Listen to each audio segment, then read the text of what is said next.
Sebagai channel yang membahas anime, Wong Anime tidak mungkin untuk tidak membahas mengenai peristiwa ini. Selain itu, mengingat Wong Anime juga memainkan Genshin Impact dan seringkali memakai soundtrack-soundtracknya di video-video Wong Anime, maka Wong Anime merasa berkewajiban pula untuk membahas hal ini saat ini. Seperti yang kita ketahui, dalam live stream 3.1 Genshin Impact tadi malam, telah diberitakan mengenai suatu berita yang menghebohkan. Berita tersebut tentu saja adalah mengenai adaptasi anime dari Genshin Impact. Sejujurnya ketika mendengar berita ini, Wong Anime merasa normal-normal saja karena Wong Anime telah memprediksi hal ini.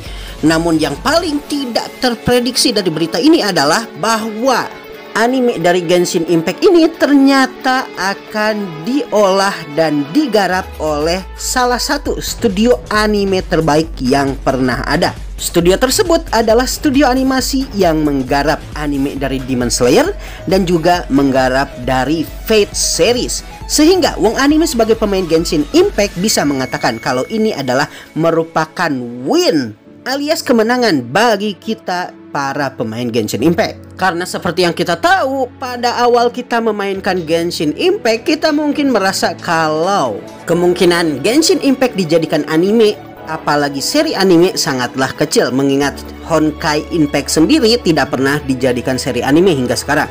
Tidak hanya itu, kemungkinannya akan menjadi lebih kecil lagi kalau yang menggarap anime ini adalah studio anime bonafit macam Ufotable. Tapi seperti yang kita lihat dari live stream 3.1 Genshin Impact kemarin, juga dari trailer yang menampilkan ciri khas dari studio Ufotable sendiri, yaitu CGI yang luar biasa, maka sudah fix dan pasti kalau seri animasi dari Genshin Impact akan digarap oleh studio Ufotable. Nah, buat yang sering cosplay Genshin Impact terus dikatain cosplay Jepangan kok game Cina, akhirnya kalian tidak perlu merasa risih dengan komentar tersebut, karena bukan cuma akan dijadikan anime, yang menjadikan Genshin Impact anime juga adalah studio yang merupakan studio nomor 1 yang telah dikenal reputasinya di mana-mana sebagai studio yang berhasil melahirkan berbagai macam masterpiece.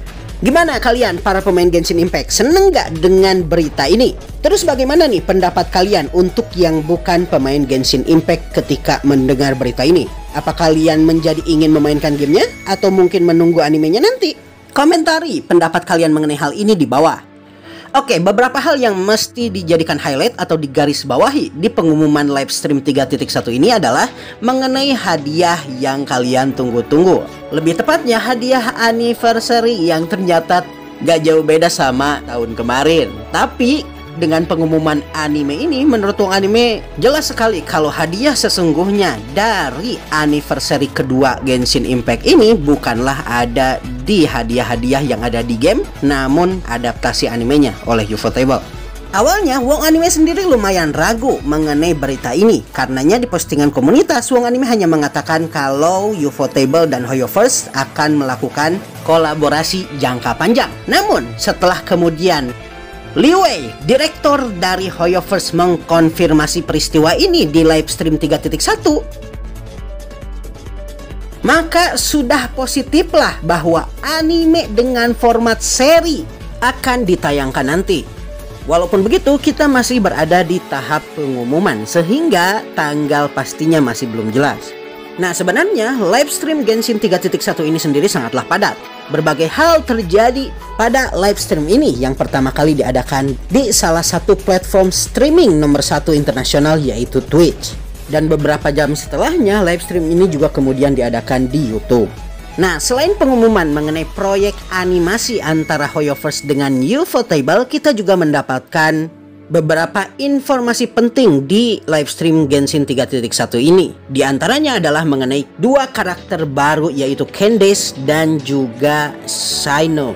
Selain mereka, di Archon Quest 3.1 ini kita juga akan memfokuskan update terbaru ini pada dua karakter yang akan menjadi antagonis di arc ini, yaitu Baladir yang juga dikenal sebagai Scaramouche dan juga Dottore yang merupakan satu dari 12 Harbinger.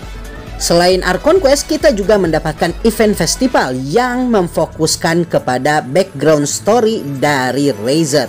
Sejauh ini dari berbagai macam live stream yang Wong Anime tonton ketika menyangkut Genshin Impact, live stream yang sekarang ini adalah merupakan live stream terbaik, bahkan jauh melebihi live stream sebelumnya.